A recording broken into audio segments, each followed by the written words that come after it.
Écoutez, j'ai le bonheur d'être avec Danielle Dubé aujourd'hui, qui est une auteure chouchou. C'est la Queen Danielle. Hein? Ceux qui ne sont pas allés voir Queen Mary cet après-midi, vous êtes ici pour voir Queen Danielle. Je savais pas, je l'apprends. C'est une nouvelle pour moi. Danielle qui a fait carrière en journalisme, en enseignement et en création littéraire. Je vous ferai pas toute la biographie ni la bibliographie, mais elle a rédigé 3 romans, entre autres, dont Les Olives Noires, qui a remporté le prix Robert Clich en 1985, des récits de voyage aussi, certains en collaboration avec son complice Yvon Paré. C'est aussi une grande amoureuse. Selon ce qu'on peut lire dans le carnet de voyage, c'est ce qu'on ressent à l'écriture super sensuelle. Une amoureuse de la littérature, de la nature aussi, de la vie en général. Et puis elle est là aujourd'hui pour nous parler de ses 2 livres. Cette année, elle a fait paraître 2 livres. Le premier, un recueil de haïkus en collaboration avec l'auteur Nicole Hood. Qui est célèbre, dont la bibliothèque de Saint-Fulgence porte maintenant le nom. Et puis, Ciel de Kyoto, qui est un carnet de voyage. Alors, on va parler ensemble d'abord de ce premier projet à 4 mains, soit Entre toi et moi. Alors, si tu peux nous parler un peu de ce projet-là et de ton histoire d'amitié avec Nicole Hood. Entre toi et moi. Oui. Et vous? Entre toi et moi, c'est une histoire de 12 ans, d'une trentaine d'années quasi d'amitié avec Nicole Hood, cette écrivaine très reconnue, romancière reconnue, qui est décédée il y a peu de temps, finalement, et puis avec qui je faisais des haïkus durant des années. Chaque été, on se rencontrait. Vous connaissez ça, certainement le lac Saint-Jean, les plages de Wilson, les plages de Taillon, tout ce secteur-là. Donc, chaque été, on se rencontrait là-bas. Et puis, à l'automne ou au printemps, on se rencontrait au Jardin botanique de Montréal. Elle demeurait près des jardins et moi, près du lac Saint-Jean maintenant. Donc, je l'ai amenée à faire des haïkus parce que c'était une pause. C'est une façon de se reposer du roman. Le roman, vous savez, c'est exigeant, ça peut prendre des années à écrire un. J'en fais un. Maintenant, je travaille sur un qui commençait il y a 10 ans. Alors, pour se poser, c'est ce genre de petit poème-là, très court, poème japonais, juste de 3 vers. C'est très...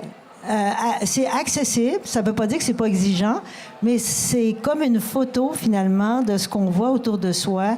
Ça traduit, ça nous permet de nous reconnecter à la nature, parce que le travail, souvent, nous sépare de la nature, la vie urbaine qu'on a ou autrement. Alors, Nicole et moi, on aimait marcher ensemble.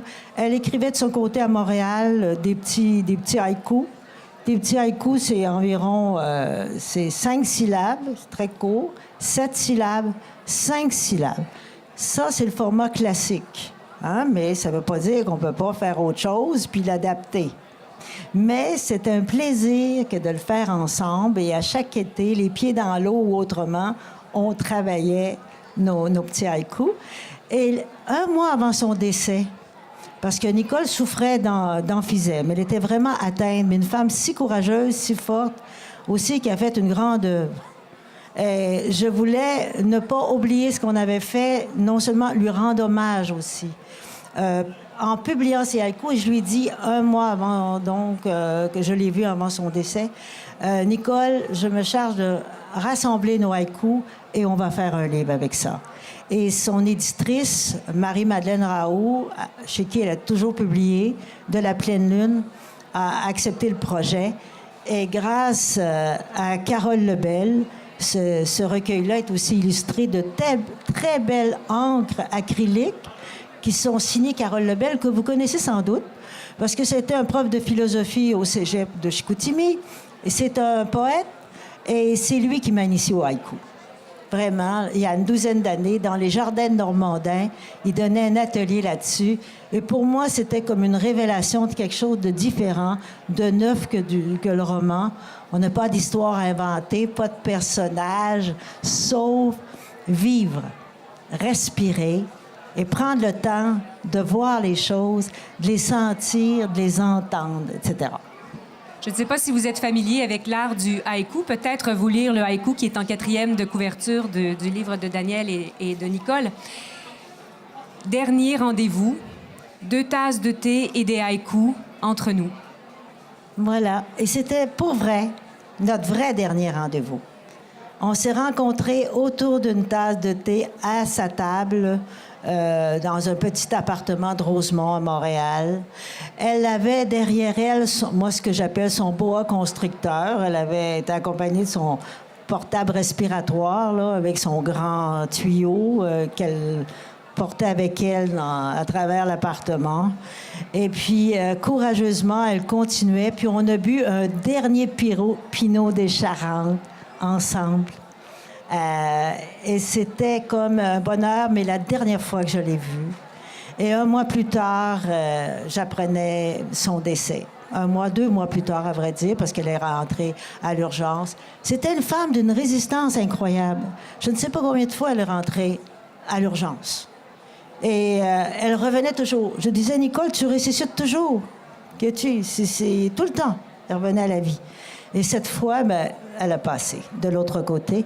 Et ce livre est comme un témoignage d'amitié, mais aussi d'amitié, de respect que j'avais pour elle, de complicité qu'on avait dans l'écriture aussi. On se lisait l'une l'autre. Yvon Paré a été vraiment quelqu'un de proche parce qu'on était vraiment de grands amis qui pouvaient partager des choses ensemble. Alors, c'est ça. C'est la beauté du haïku aussi que d'arrêter le moment, de saisir le moment pour en faire des expériences d'éternité. Hein? Oui, c'est trouver en soi où est l'éternité, parce que c'est parfois tellement beau qu'on ne le voit pas, parce que tout va vite. Quand on se promène en voiture ou peu importe, on est emporté par une espèce de mouvement de vent fou. Des fois, là, je joue pas avec les mots. Hein. Il y a des cyclones sur la planète. Il y a toutes sortes de choses qui se produisent, qui nous emportent. Le travail, les enfants, les responsabilités. Puis quand on s'arrête, on prend le temps de marcher. Moi, mon plaisir, c'est marcher le long du lac Saint-Jean. Sur les plages, les kilomètres de plage, vous connaissez certainement le camping Bellé. Ces endroits-là, c'est magnifique. C'est rare. Au Québec, un si bel endroit. Vous avez le fjord qui est magnifique, que j'adore aussi. Mais de prendre le temps de voir les outardes arriver, par exemple, les oies blanches. Un jour, j'ai remarqué qu'il y avait comme un long collier de perles sur le lac. Mais c'était des oies blanches. Au loin, on aurait dit que c'était ça. Donc, c'est voir les choses autrement. Il y a des gens qui disent que c'est comme de la photo, mais ça traduit ton intériorité aussi. C'est des belles images et aussi des beaux sentiments, des moments d'amitié et de bonheur qu'on peut lire. Tout à l'heure, tu nous as parlé rapidement de ce qu'est le haïku formellement. Je ne veux pas entrer dans un cours de littérature là avec de longues descriptions, mais quand même peut-être nous rappeler ce qu'est le haïku traditionnellement et aussi de quelle façon il a été libéré aujourd'hui pour être beaucoup plus accessible. Oui, c'est ça. Au début, je crois que ça a commencé par des chants de femmes. Souvent, on ne le dit pas. On ne s'aperçoit pas. On parle juste de Bachot quand on parle de haïku. Bachot, qui a été celui qui a créé ou amené la création de haïku moderne. Bon, c'est au 18e siècle quand même. On dit moderne, mais c'est ça. C'est ce qui inspire encore le haïku actuel. Quoique les gens là n'aiment pas toujours être dans une école, on comprend ça. À un moment donné, on quitte l'école, là. On a le droit, à un moment donné, de trouver son écriture à soi, son écriture singulière. Mais à l'origine, c'était des femmes, je crois, qui s'accompagnaient du koto ou du shamisen, des instruments de musique anciens, japonais, et qui chantaient des petits poèmes courts comme ça, des tanka, souvent, peut-être 5 vers, et puis ça faisait un chant. Bien, l'origine du haïku, je vous assure, ça puise dans ces années-là. 10e, peut-être 11e siècle. Et ensuite, il y a des gens qui en faisaient, souvent des moines.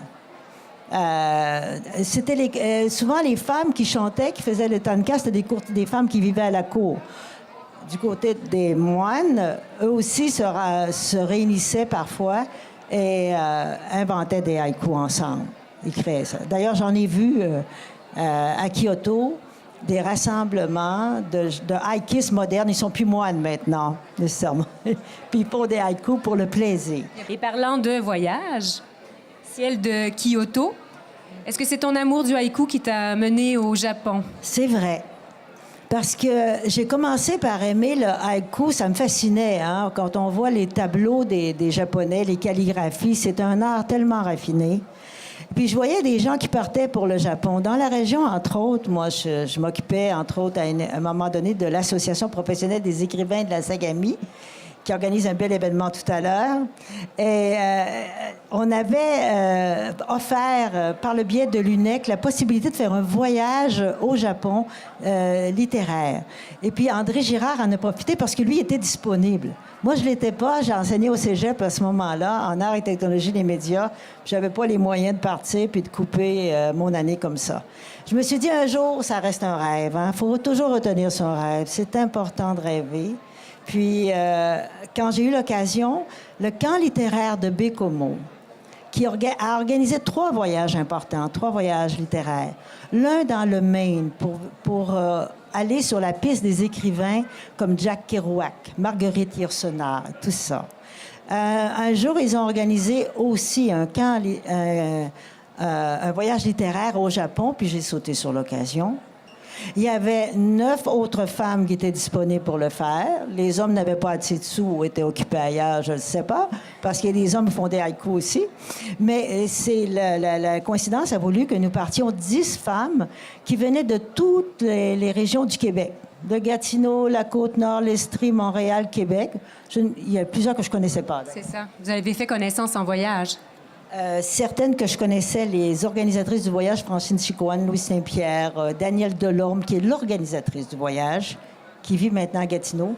Et puis, c'était merveilleux parce qu'elles se sont arrangées pour que tout le trajet soit dessiné d'avance. Parce qu'en 3 semaines, là, c'est un voyage intense.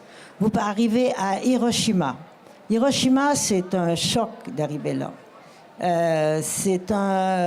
D'abord, on connaît l'histoire, on a vu des films là-dessus, sur la bombe atomique, les effets que ça a eu, l'horreur.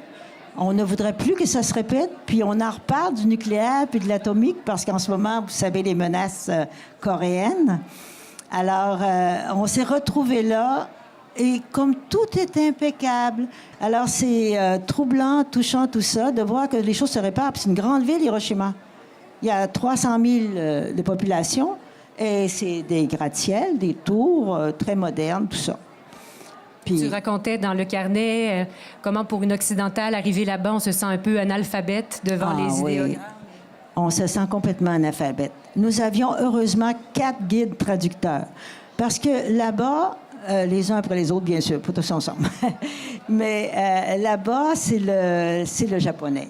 C'est vraiment un pays insulaire, attaché à ses racines, mais aussi très futuriste. On dirait qu'ils sont à la fois dans le passé, dans le futur, parce qu'ils sont hyper modernes, hyper techno, puis en même temps, avec Bouddha, ils sont dans le présent, puis dans l'haïku. C'est spécial. Donc, on sent, oui, analphabète, parce qu'il faut avoir des traducteurs, puis pour apprendre, on avait des traducteurs extraordinaires, des Japonais, Japonaises, qui savaient les 3 langues, l'anglais, le français, le japonais, et qui pouvaient nous raconter l'histoire du Japon, les origines, la géographie, connaissaient très bien la géographie, parfois les arts et tout. C'était un voyage quasi universitaire, un voyage où on apprend. Puis moi, j'adore ça. Apprendre à voyager, là, avec des compagnes si extraordinaires, parce que parfois, là, il faut être en forme pour faire ça, hein? Il faut marcher beaucoup. Et c'est pour aller prendre le train, parfois pour aller dans les temples, on prend beaucoup le métro, etc. Donc, certaines étaient moins en forme que d'autres. Ça vous surprendra peut-être pas, ça arrive dans la vie. Puis là, ce qui était beau, c'était que chacune, à un moment donné, avait comme ça protégé. Si quelqu'un portait, par exemple, moi, j'avais une amie qui portait des grosses lentilles de caméra sur elle. Mais elle était costaude, hein? Vraiment très ronde. Et elle traînait sa valise en même temps, son sac à dos et tout. Puis là, je l'aidais. On y va, on s'entraide. Puis tout le monde était comme ça. C'était fabuleux. comme expérience. Et c'est plus facile de voyager avec 10 femmes ou avec Yvon Paré? J'aime les deux, moi. C'est deux voyages très différents, par exemple. Et c'est tout un monde qui nous est inconnu, qui nous est accessible par le cinéma, tu en as parlé tout à l'heure, et par la littérature. Donc, c'est presque impossible d'arriver au Japon sans une idée déjà préconçue de ce qu'est le Japon. Est-ce qu'on y trouve ce qu'on en connaît, ce qu'on a connu à travers le cinéma? On y trouve le raffinement. Ça, on est habitué. Hein? On est habitué de voir les petits gestes, les petits plats, les salutations, tout ça, tout le temps. Ils sont tellement élégants et raffinés. La différence entre, par exemple, vous la saisissez tout de suite en arrivant dans un aéroport japonais. On est arrivé à Tokyo. Là, à Kyoto ou à Hiroshima, les gens souvent pour des gants, ils vous saluent en faisant la salutation. À un moment donné, par exemple, j'étais exaspérée, je vous avoue. Parce qu'on a fait beaucoup les ryokans, les auberges traditionnelles, qui sont si magnifiques. Ça, c'était... J'ai même eu le bonheur, la joie inattendue, parce que j'étais seule dans ma chambre, d'avoir un spa sur les toits de Kyoto. Alors ça, là, les spas, les baignoires japonaises, là, en bois, t'es sous les étoiles, et puis là, personne ne te voit, évidemment, puis là, t'es là, c'est fabuleux. T'es sous le ciel de Kyoto. C'est pour ça que je tenais à donner le titre « Ciel de Kyoto ». C'est des moments uniques. Se promener dans les jardins, les temples, c'est si beau. C'est la beauté, le raffinement des traditions qui ont été conservées. Malheureusement, beaucoup ont été détruites par la Deuxième Guerre mondiale. Tokyo a été détruit, rasé. Mais Kyoto était préservé parce que c'est une ville patrimoniale, impériale. Et les gens ont négocié pour que l'empereur a négocié pour que ça soit toutes les portails, les jardins, les temples soient préservés. Et c'est ce qui fait la beauté de Kyoto. Pour moi, c'est la plus belle des grandes villes. C'est magnifique. Alors, si vous voulez faire le voyage avec Daniel, ce n'est qu'un aperçu de son carnet de voyage. Il y a plein de surprises à l'intérieur, de beaux haïkus. Et tu es là aujourd'hui aussi pour nous présenter l'activité Livre comme l'air. Oui. Qui est un projet auquel tu avais déjà collaboré à Montréal. Est-ce que tu peux expliquer à notre auditoire qu'est-ce que c'est? Alors, Livre comme l'air, c'est un événement organisé à chaque année maintenant au Salon du Livre de Montréal. J'ai été jumelée à une écrivaine, une romancière turque, emprisonnée depuis le mois d'août 2016, à la suite d'un coup d'État. Et j'étais d'autres écrivains, nous étions 10 à Montréal au Salon du Livre. C'est organisé donc par le PEN International. Peut-être que certains ne savent pas ce que ça veut dire. PEN, le PEN, ça veut dire poète, essayiste et nouvelliste en anglais, c'est-à-dire romancier.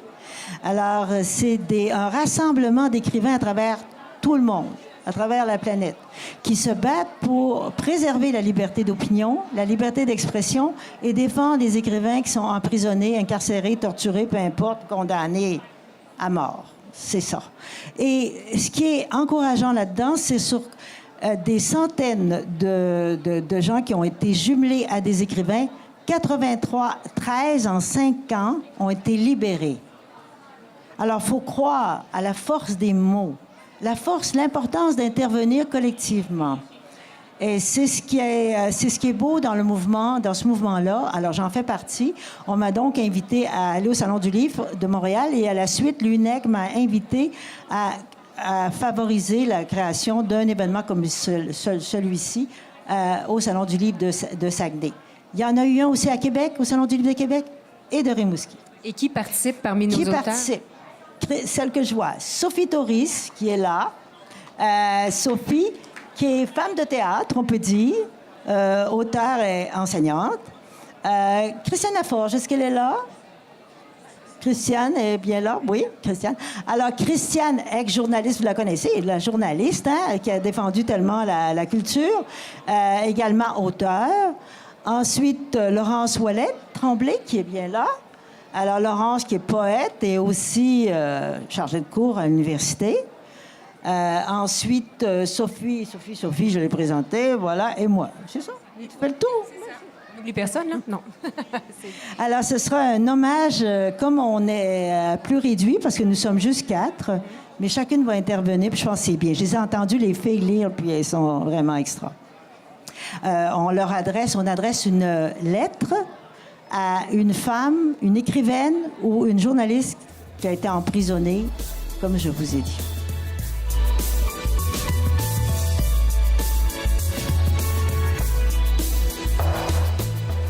Bonjour, je m'adresse à Asli Erdoğan, romancière emprisonnée en Turquie. Bonjour Asli, je m'appelle Danielle Dubé. En décembre dernier, nous apprenions que tu étais libérée de la prison turque de Barkokay, mais assignée à résidence, de santé fragile et en attente de procès. Un procès qui ne vient pas, malgré plus de 12 mois d'attente, sous les verrous ou dans ton appartement. Et cela malgré des milliers d'appuis que tu as reçus de partout dans le monde, y compris du PEN, de l'UNEC, d'Amnesty International et de ton éditeur Actes Sud. Comme si on voulait que tu te résignes, abandonnes. Jusqu'à maintenant, on a laissé tomber 2 chefs d'accusation, celui de propagande et d'incitation au désordre. On t'accuse malgré tout d'appartenance à une organisation terroriste, ce qui n'a jamais été démontré. Est passible d'une sentence d'emprisonnement à perpétuité parce que tu as défendu des victimes, dénoncé dans ton journal et dans ton livre Le bâtiment de pierre que j'ai lu, les terribles conditions des prisonniers kurdes. Depuis le coup d'État d'avril 2016, des centaines de journalistes comme toi ont été incarcérés. Des centaines de journaux, magazines, radios et stations de télé sont fermés. Tu fais partie d'une espèce aussi rare que précieuse, Asli. Écrivaine reconnue dans le monde, traduite en une 15aine de langues, traductrice d'un monde bouleversé et dur, tu as défendu la liberté d'opinion. Tu dis maintenant, tu le dis dans une lettre, que tu t'accroches aux mots de ceux qui t'appuient partout dans le monde. Quel courage cela demande, espérer encore. La première fois que je t'ai écrit, je t'ai dédicacé mon roman « Les olives noires », le long cri de libération d'une femme qui peine à sortir de son enfermement, alors que l'Espagne est sous le joug du franquisme et que le Québec subit une loi des mesures de guerre. Cette fois, je t'offre Ciel de Kyoto. Puisque c'est ce que tu souhaites le plus, retrouver le ciel, ton ciel, le ciel d'Istanbul, si beau dans la nuit étoilée des coupoles et des minarets. Ciel de Kyoto, c'est le récit de voyage de 10 femmes libres qui ont le droit de lire, de penser, d'écrire et voyager pour découvrir le monde. La chance que nous avons, je te la souhaite. La liberté, le plus beau cadeau que puisse se faire l'humanité, avec la solidarité et la démocratie. Je t'admire, Asli, et tu le sais. Les thèmes de tes écrits me rejoignent. Ta langue, ton écriture est un cri qui nous interpelle dans la nuit d'un monde guerrier, cruel et barbare. Il est temps que tu retrouves ta vie, ta liberté, comme des centaines de tes concitoyens journalistes. Ton droit même le plus fondamental, celui de vivre, respirer, est menacé. Il y a péril en ta demeure, dis-tu, même dans toute l'Europe si le mal s'étend. Il est encore temps pour ton pays comme pour ses chefs de se ressaisir. La Turquie, pour nous occidentaux, ce fut déjà un rêve. Istanbul, un conte des 1001 nuits. Le premier mandat du président Recep Erdoğan était pourtant prometteur, annonciateur de jours meilleurs, même d'une entrée dans l'Union européenne. Comme d'autres, nous y avons cru. Ne tuons pas la beauté du monde, la beauté de ta voix, pas plus que l'espérance d'une démocratie. La dernière fois au Salon du Livre de Montréal, je demandais au ministre Stéphane Dion d'intervenir. Cette fois, je te demande à la ministre des Relations internationales, Chrystia Freeland. Freeland, pourtant, quel beau nom. Freeland. À Justin Trudeau aussi, celui dont le même aime tellement l'image. Une image qui doit servir à aller au-delà des mots, améliorer le fonctionnement de nos démocraties, voire servir de modèle aux pays récalcitrants. Avec Amnesty, Le PEN Québec, l'UNEC et maintenant l'Association professionnelle des écrivains de la Sagamie. J'en appelle à ta libération, au sens de la justice et à l'humanisme des dirigeants turcs qui savent que tu n'as jamais cautionné le terrorisme, pas plus que les exactions des troupes de Daesh. Je t'interpelle dans ta nuit en espérant le retour de l'aube. Courage, Asli. Espère, Asli. Nous pensons à toi.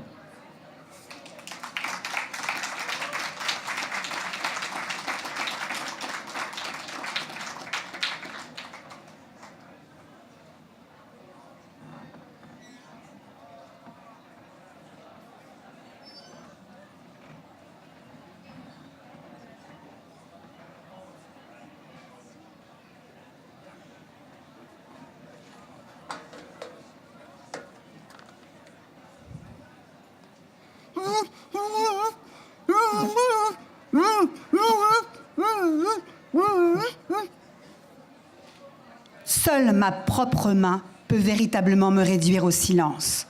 Et pourtant, ma voix, tu l'entends, à tous les accents de la différence. Toi, c'est une autre main que la tienne qui bâillonne ton existence. Simplement parce que ta voix, je l'entends, veut faire acte de résistance. Je t'appelle sur cette scène, je t'appelle Chamael Al-Nour, journaliste et soudanaise. Je m'appelle sur cette chaîne, je m'appelle Sophie Toris, enseignante canadienne d'origine française. Je nous appelle sur cette scène, je nous appelle Sophie et Chamael, le temps d'une parenthèse, d'une conversation en absence. Moi au Québec et toi au Soudan, dans cet ailleurs improbable. Moi ici et toi au loin, présumé coupable. Le verdict est tombé et ton crime est passible de la peine de mort. User de mots justes et pacifiques, est-ce possible que ça entraîne la mort? Dénoncer un gouvernement vétuste qui ne consacre à l'éducation et à la santé que 3% de ses recettes et sans remords, mérite-t-il d'être jugé et condamné? Qui peut ainsi décider de ton sort? Peut-on éradiquer une âme parce qu'il n'y a pas que l'islam sous son tchador? Coupable d'apostasie, pour avoir écrit dans un journal des mots. Coupable d'apostasie, c'est un imam extrémiste qui veut te faire la peau et voir se balancer au bout d'une corde ta tête, surtout parce que c'est celle d'une femme libre et pas si bête. T'étrangler avec les liens de ta propre éloquence et faire exemple de cette sentence. Combien sont-ils, ces ministres incultes d'un culte qui se croit tout permis et dont la parole, quand elle se fait extrême, exulte la misogynie? C'est si facile de répondre par la haine et la violence quand on est en face d'une femme qui pense. Je vis dans un pays qui défend la liberté d'expression et le droit de parole. J'enseigne la beauté et la puissance des mots sur les estrades des écoles. Sur les tableaux noirs, librement, mes élèves s'épanchent. La craie est la plus magnifique des armes blanches. Je t'offre, Chamael, une de mes pièces de théâtre, écrite pour et par ces tout-petits, en souhaitant qu'un jour, le Soudan investissent un peu plus dans l'éducation et dans ce genre d'outils. Parce que c'est quand on n'a pas appris à écrire qu'on se défend avec les mains. Parce que c'est quand on n'a pas les mots pour dire qu'on use de ses poings. Tu vis dans un pays qui censure les mots quand ils disent la vérité. Tu vis dans un pays qui enseigne la vertu comme seul alphabet. Les enfants y sont en majorité illettrés. Un peuple ignorant est bien plus facile à mener. Les femmes y sont en majorité des poupées cigognes, à l'étroit dans un même sarcophage, étouffant leur rogne contre une charia que des hommes interprètent à leur avantage. La religion prend le pas sur le politique pour menacer ton intégrité. Et te voilà hérétique parce que tu défends les droits de ces minorités? Mais tu continues à dénoncer le système. Alors on t'accuse de blasphème. Le Coran, en devenant code civil, met ta vie en péril. Je salue l'encre qui coule dans tes veines et qui déverse ses flots de paroles sans prudence. Je salue l'encre qui dénonce la haine et qui lutte tout en hyperbole contre la violence. Tu as porté plainte contre l'extrémiste religieux pour diffamation et propos calomnieux. D'où te vient cette force, Chamaël? Au travers de toutes ces campagnes hostiles, tu te refuses à devenir servile. D'où te vient cette force, Chamaël? Au travers d'un tel régime de peur, oserais-je, moi, oserions-nous signer nos écrits de nos noms d'auteurs? Ta vie de femme et de journaliste est empêchée par une de ces voies, la parole. Alors, quel est le plus sûr chemin pour défendre tes droits? Permets que j'use de la mienne pour défendre cette liberté que je chéris. La liberté d'expression qui est non seulement le pain qui te nourrit, mais aussi le plus fier moyen de lutter contre toutes sortes d'agonies. Seule ma propre main peut véritablement me réduire au silence. Alors j'ai dit oui, quand le PEN international m'a offert de vivre cette alliance. Ta langue est belle, ta langue est forte, mon ami. Vois comme elle traverse les frontières aujourd'hui. Ici, au Saguenay, en ce 1er octobre 2017, dernier jour du Salon du Livre, je demande à la justice de ton pays qu'elle te délivre.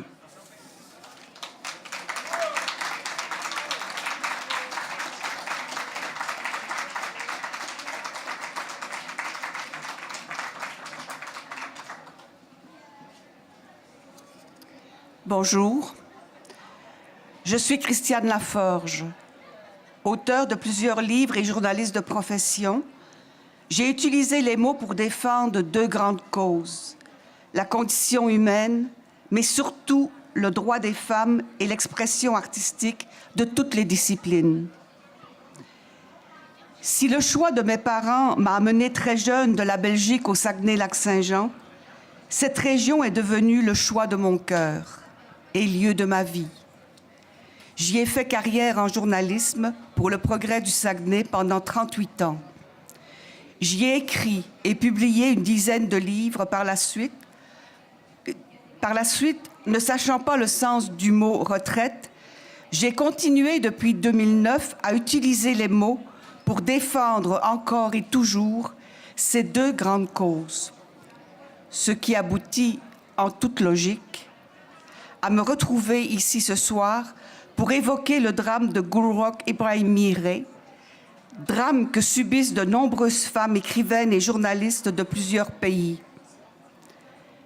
Tantôt, je me permettrai de lui offrir mon dernier livre, Cœurs innombrables, cette parole de femme libre qui n'aurait jamais pu publier ce livre dans le pays de Gulruch. Gulruch Ibrahim Miré, j'ose résumer ton drame. Accusé d'avoir porté atteinte aux valeurs sacrées de l'islam, notamment pour la rédaction d'un livre de fiction non publié, inspiré d'un fait réel relaté par le film américain La lapidation de Soraya M. Te voilà condamné à 6 ans de prison. Défenseur des droits humains comme toi, ton compagnon Arash Sagedi, lui-même condamné à 15 ans de prison, a voulu te défendre en s'imposant une grève de la faim de 72 jours, afin d'attirer sur toi le regard du monde libre. Tu as cru, un bref moment, retrouver ta liberté au prix de sa santé gravement compromise. Une liberté provisoire, en attendant que la Cour suprême puisse réviser les motifs de ton emprisonnement. Promesse bafouée 19 jours après la fin de la grève de la faim. En effet, le 22 janvier 2017, tu étais de nouveau arrêté et enfermé dans la prison d'Evin de Téhéran. Tandis que tu te consumes derrière les barreaux, ta peine et celle d'Arrache attendent que la 33e chambre de la Cour suprême réexamine leur bien-fondé. Sachant pourtant que les passedarans, ou gardes de la Révolution, empêchent le transfert des documents essentiels à cet examen. En janvier dernier, ce sont ces mêmes passedarans qui avaient bloqué le transfert de ton compagnon à l'hôpital, forçant ton retour en prison. Cher Gulroch, au-delà de la distance, malgré les silences et l'isolement, ton nom ne m'est plus étranger. Comme écrivaine, comme journaliste, préoccupée par les droits des humains, je ne peux être indifférente à ton sort tragique, ni au bafouement de tes droits. Le droit à la liberté, liberté de parole, liberté d'écrire, liberté de revendiquer le respect de la valeur sacrée de la vie, liberté de dire que la lapidation est une insulte à l'humanité. Je me sens impuissante devant les lourdes portes de ta prison, révoltée de te savoir muselée, isolée de ta famille, de tes amis, privée de tes droits, même celui de te défendre. Impuissante, mais pas désarmée, car la vigilance de nombreuses personnes préoccupées par ton sort a transmis l'appel courageux de ton époux ainsi que le tien.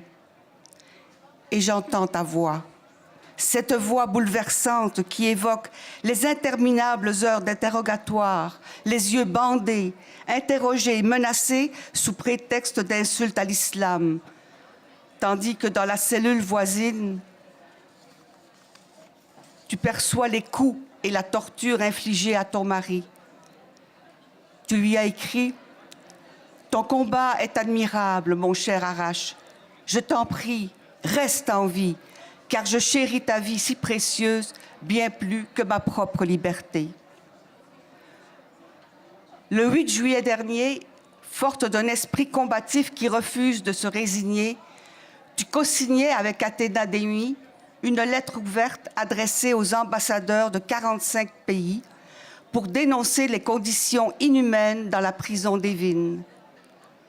Le 22 août, avec 2 autres prisonnières, tu poursuivais ta lutte afin de soutenir les prisonniers politiques de Ghouardak au 20e jour d'une grève de la faim. Cette grève de la faim est devenue le seul moyen pour les prisonniers d'exiger justice, précises-tu, ajoutant de concert avec tes sœurs de combat. Votre silence et votre inaction finiront par devenir une couverture politique pour les violations continues et généralisées des droits des humains en Iran.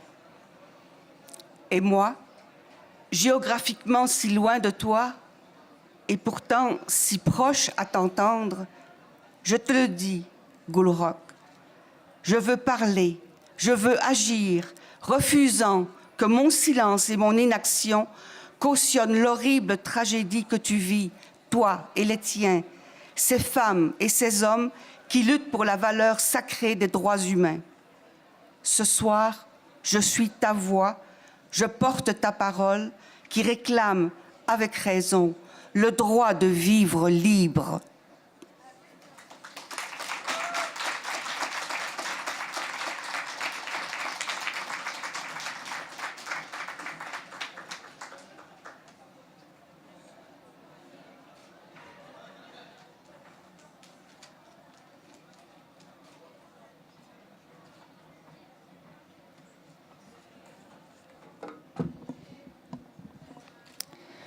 Mon nom est Laurence Ouellette Tremblay, j'ai 32 ans, je vis au Québec, un territoire en paix, je suis une poète, je suis aussi une femme libre. J'ai écrit et publié à ce jour 2 livres sans que personne ne me muselle ou menace de me faire taire, et j'ai l'intention d'en écrire encore plusieurs autres. La seule censure que je connaisse est celle de mes pères, à qui je demande conseil et qui me répondent « Tu devrais changer ce mot-ci pour celui-là, ajouter une virgule ici ». C'est une censure choisie et c'en est une volontaire. Je suis ici aujourd'hui pour vous parler de Liu Xia, une poète, peintre et photographe chinoise de 56 ans, assignée à résidence depuis 2009 par les autorités de son pays. Assignée à résidence, c'est-à-dire surveillée, c'est-à-dire épiée, c'est-à-dire punie, depuis 8 ans. Assignée à résidence, c'est-à-dire seule, profondément seule, sans contact avec ses amis, sa famille, sans contact avec personne, elle est affaiblie, usée par l'isolement trop long, beaucoup trop long. Depuis 8 ans, Liu Xia attend. Vous me demanderez sans doute quel crime a été commis pour mériter une telle sentence. Eh bien, ce crime, mes chers, il n'existe pas. Ta seule offense, Liu, a été d'aimer un homme et de partager une passion ardente avec lui pour la littérature. Je te comprends, Liu, je te comprends très bien même, je vis la même chose. Ton seul crime a été d'aimer Liu Xiaobo, un dissident chinois qui n'a jamais eu froid aux yeux, un prix Nobel de la paix aussi. Et ce seul amour t'a rendue menaçante aux yeux de ton gouvernement. Ce seul amour leur a permis de te confiner à la solitude de ta résidence. La peur et la petitesse de tes dirigeants ici m'apparaissent évidentes et me dégoûtent. Ton amour, Liu Xiaobo, est décédé le 13 juillet dernier. Et depuis les funérailles ayant eu lieu 2 jours après sa mort, nulle nouvelle de toi, Liu, tu es disparu, tu t'es évanoui. Seule trace, une courte vidéo, 1 minute et c'est tout, où tu apparais, faible, et demandes à tes proches du temps pour faire ton deuil. Seule trace, une courte vidéo que tous tes amis croient avoir été tournée sur la contrainte. Une courte vidéo à laquelle je ne crois pas, moi non plus. Liu, je t'écris aujourd'hui pour te dire que je pense à toi. Tu dis que le gouvernement chinois extermine ses dissidents dans l'indifférence générale, sans que l'Occident n'y prenne garde ou n'y fasse attention, et tu as bien raison. Tu dis que nous nous réveillerons un jour alors que vous aurez tous disparu. Liu, j'espère que ce jour est une chimère, j'espère qu'il n'arrivera pas, et je tiens à te dire que je suis réveillée et que nous sommes plusieurs à l'être. Un nombre encore minime, peut-être, un nombre encore trop petit, mais nous nous disséminons comme du chien-dent et nous n'avons pas l'intention de nous taire. Liu, au cours des derniers jours, j'ai traduit de l'anglais un de tes poèmes pour que les gens d'ici puissent entendre la force de ta voix, sa subtilité aussi. Pour que les gens d'ici puissent entendre ton talent d'écrivaine, ton immense talent. Entendre ce poème de résilience et d'abandon qui se tient bien droit face à l'oppression. Le voici. La femme de la maison d'à côté est assise tout le jour dans le jardin. Elle regarde droit devant. Personne ne sait pourquoi. À la tombée de la nuit ou par soir de pluie, une jeune fille, parfois, l'aide à rentrer. Si la jeune fille l'oublie ou n'existe pas, la femme peut demeurer dans le jardin toute la nuit, sans bouger, peu importe la température. Les voisins racontent que cette femme a aimé un homme, a porté son enfant, et après que son amour est disparu, est devenue folle. La guerre, maintenant, est terminée. Personne n'a vu la femme dans le jardin depuis des jours. Dans l'obscurité, cette femme tient son visage entre ses mains, longtemps, et la jeune fille est couchée dans son lit, nue, les yeux fermés durs. Au bout du compte, la maison brûle et met un terme à tout. C'est la seule conclusion que cette femme puisse tolérer. Au-dessus des ruines, le soleil hurle. Liu, je ne peux te blâmer d'écrire que la seule conclusion convenable soit celle des flammes, de la destruction et du chaos, et je partage ta colère. Mais au-dessus des ruines, tu hurles, Liu, tu hurles, et je t'entends. Merci.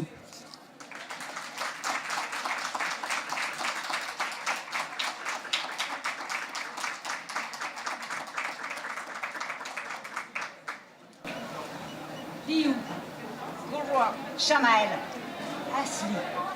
nous en appelons à votre libération. Monsieur Jinping, président de la Chine. Monsieur Rouhani, président de l'Iran. Monsieur El-Béchir, président du Soudan. Monsieur Recep Erdogan. Recevez votre demande. Libérez-la. Libérez-la. Libérez-la. Libérez-la. Libérez-les.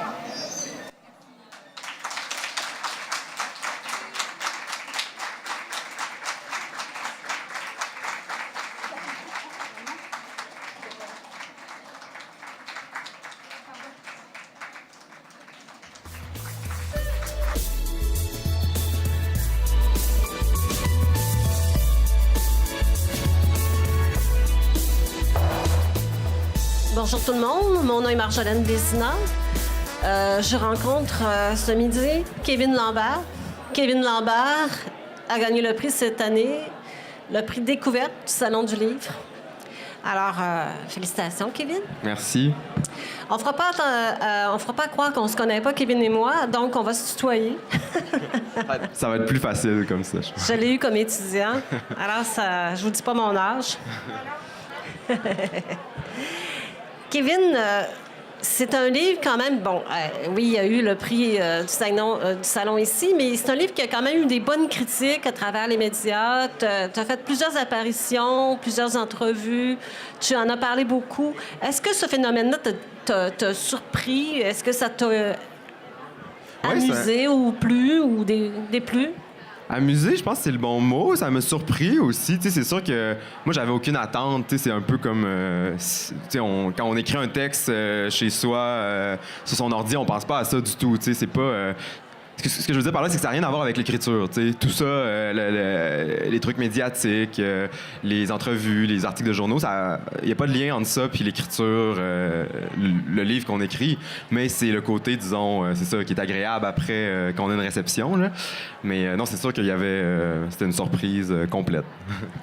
Est-ce que c'est difficile, parce que c'est un premier roman, est-ce que c'est difficile de dire, bon, c'est mon premier, j'ai autant de visibilité, qu'est-ce que je vais faire avec le deuxième, ou donner toute la place au roman, puis peut-être vivre le moment présent de ce livre-là? Non, c'est pas difficile parce que je crois qu'il faut pas écrire pour ça. T'sais, il faut pas écrire pour en visant une exposition ou quelque chose parce que là, c'est là que ça peut devenir une source, je sais pas, d'angoisse ou quoi que ce soit. Mais moi, c'est pas du tout mon cas. J'écris pour des objectifs que je me fixe ou que des trucs sur lesquels je délire un peu. Puis pour moi, ça devient la première importance de dire ça à ce moment-là. En littérature, mais c'est ça, on écrit pour la littérature, je pense. On n'écrit pas pour l'exposition médiatique ou pour le succès ou quoi que ce soit. Sinon c'est ça, on serait malheureux, je pense. Ce livre-là, il a été publié, ça fait déjà presque un an. C'est à l'hiver, hein? Au mois de mars, je pense. Mois de mars, c'est ça. Il y a quand même un beau parcours. Est-ce que tu avais quand tu as décidé de le publier, ça faisait longtemps qu'il était écrit? C'est quoi le cheminement qui a mené peut-être à l'apparition de ce livre-là? J'ai eu un cours de création littéraire à un moment donné dans lequel, à la fin, on pouvait écrire un texte d'une 30aine de pages en toute liberté. Donc, il n'y avait pas de thème, il n'y avait pas quoi que ce soit. Donc, j'ai commencé à écrire... un texte, puis je me suis laissé un peu surprendre, c'est-à-dire que je me suis rendu compte qu'il n'était pas fini après 30 pages. Après, j'ai eu envie de le continuer, puis c'est vraiment le texte qui s'est un peu... pas écrit lui-même, mais qui a trouvé sa propre forme au fil de l'écriture. Donc, non, au début, je me disais pas, il va y avoir 213 pages, puis tant de nombre de chapitres et tout. Ça s'est vraiment trouvé... la forme s'est trouvée dans la recherche de la forme, si on veut. Puis, c'est ça, c'est un peu comme ça que ça s'est construit. Cela dit, il y avait des choses que j'avais envie de dire, ou que plus des espèces d'images que j'avais en tête, qui sont presque de l'ordre de la poésie, là, des trucs un peu flous, de l'ordre du langage, que j'avais envie de mettre dedans. T'sais. Donc déjà, par exemple, vers la fin, il y avait des situations, des images, des scènes qui me hantaient, mais dont je connaissais pas encore le lien avec l'histoire ou la place dans le récit. Donc, ces trucs-là étaient là, comme à l'horizon. Puis, un des jeux de l'écriture, c'était de découvrir où il allait apparaître. Au fil du récit. Donc, Puis ton livre, il ressemble à ce que tu voulais qu'il ressemble, ou est-ce que tu le referais autrement un peu?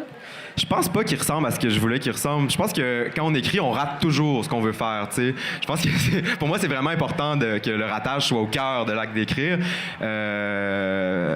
Donc, c'est ça, c'est toujours une espèce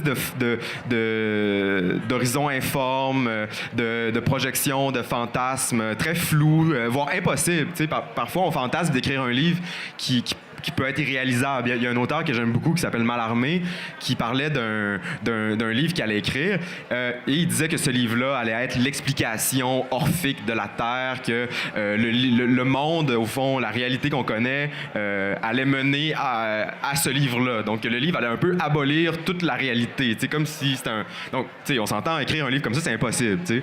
Mais moi, ce genre de fantasme-là d'écriture m'intéresse. Puis je pense qu'il y a toujours un peu de ça dans l'écriture. Un peu d'un fantasme de cet ordre-là, c'est-à-dire quelque chose qui est complètement irréalisable, qui est complètement infaisable, voire impossible là, dans une réalité concrète, mais qui sert à diriger un projet d'écriture. Puis qui est le projet d'écriture, au fond. Moi j'aime penser l'écriture dans la perspective du déchet. Tu sais, je pense qu'on rate toujours ce qu'on veut faire, puis que le texte qui en sort après le livre qui est produit, c'est une sorte de résidu, de déchet de ce qui n'aurait pas pu être fait. Tu parles de Stéphane Mallarmé. Tes influences en littérature, c'est quoi? C'est qui?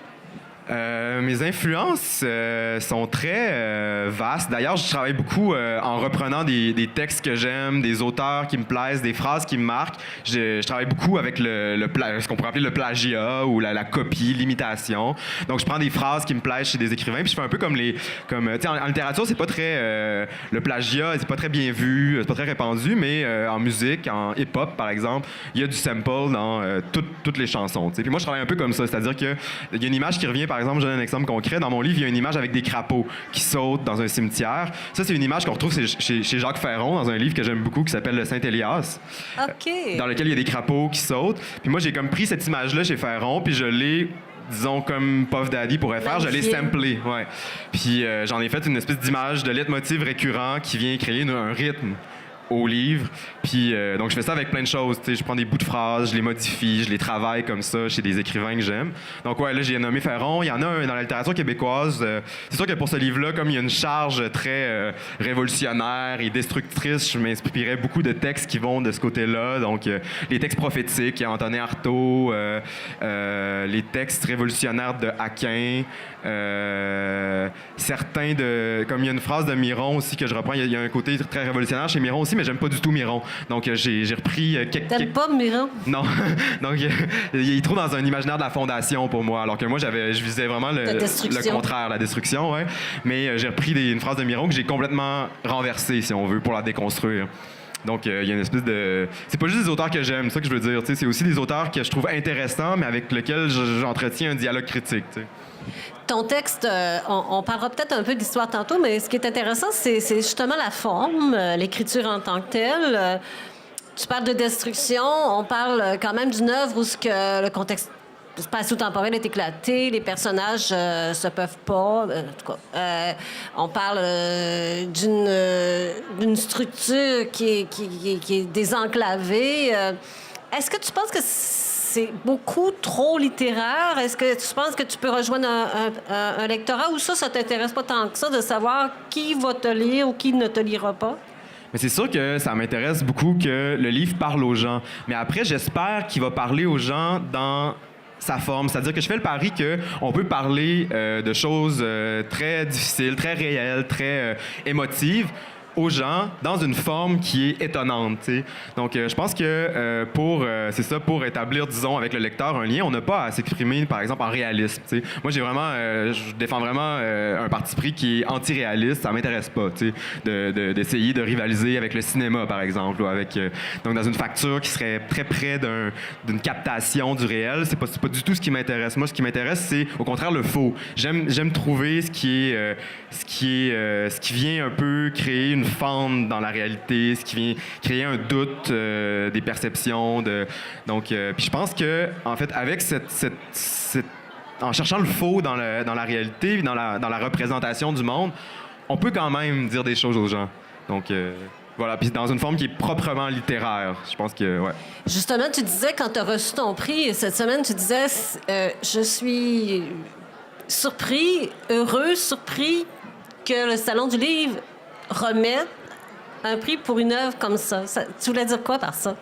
Ben, j'ai pas du tout l'impression d'avoir fait un livre, disons, pour parler comme ça, pour l'institution. Tu sais, j'avais pas l'impression que c'était un livre consensuel. J'ai l'impression que c'est un livre qui prend des risques puis qui est assez, tu sais, je dis des choses. Ben, le narrateur, là, c'est pas moi, on s'entend. Dit des choses terribles dans ce livre-là, même à la limite de l'acceptable. Là, c'est vraiment, ça va très loin dans la violence, très loin dans la destruction, très loin dans l'outrance. Donc je m'attendais pas du tout à avoir, disons, une réception institutionnelle accueillante. Mais ça se passe comme ça, puis c'est très bien. Est-ce que c'est facilitant de faire des études en littérature quand tu veux écrire, ou si ça a quelque part rien à voir, bien que oui, parce que tu vas travailler prochainement un second livre, tu travailles avec un projet de maîtrise?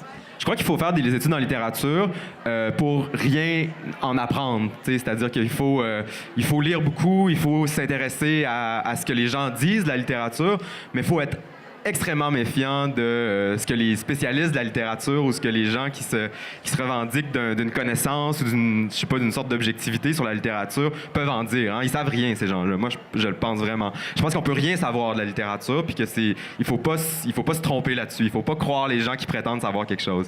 Donc, l'important pour moi, c'est de lire, c'est de faire expérience du texte. Puis s'il y a un savoir à avoir de la littérature, c'est dans cette expérience vraiment directe là et brute avec le texte. Et pas à l'université. Après, l'université peut être un excellent vecteur qui peut nous aider à prendre contact avec des textes, mais il faut toujours en revenir à quelque chose qui est de l'ordre d'un lecteur et d'un livre, je pense. Tu dirais quoi aux lecteurs? Parce que la plupart d'entre vous, c'est sûr, n'avaient pas lu le livre. Tu aimeras ce que tu as tué. On rigolait bien cette semaine parce qu'il y en a qui confondent le narrateur et l'auteur. Non. Tu leur dirais quoi sur ton livre pour qu'ils lisent? Je leur dirais que confondre le narrateur puis l'auteur, c'est normal, que ça fait partie de... Moi aussi, quand je lis Houellebecq, je me demande est-ce qu'il pense ça pour vrai? Puis donc, j'invite le lecteur à confondre le narrateur et l'auteur. Alors, c'est un livre qui s'appelle « Tu aimeras ce que tu as tué ». Kevin Lambert promet un second roman l'année prochaine, dans 2 ans. Je promets un second roman un jour. Un jour. C'est un livre qui donne quand même beaucoup de plaisir, mais qui aussi, je disais ça, je le dis d'ailleurs, c'est important aussi d'être provoqué, d'aller ailleurs dans la littérature. Puis cette œuvre-là, c'est ça, c'est l'image de ce que devrait être la littérature. Alors merci, Kevin. Merci. Bonne chance. Merci.